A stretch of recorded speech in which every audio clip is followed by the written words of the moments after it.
So in your computer keyboard, if you're using Windows computer, you can see this is the number lock key. You must press this number lock. Now we are turned on the number lock. And you can see this is the Alt key, which is located on the left side of the space bar. You do not remove your finger from this Alt key.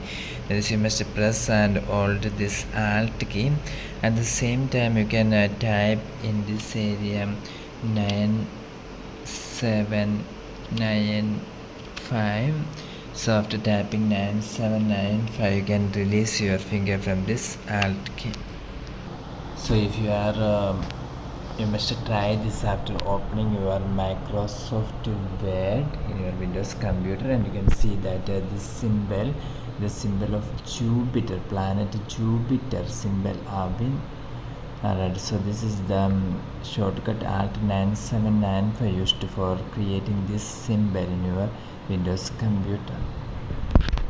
For more videos you can subscribe. Thank you.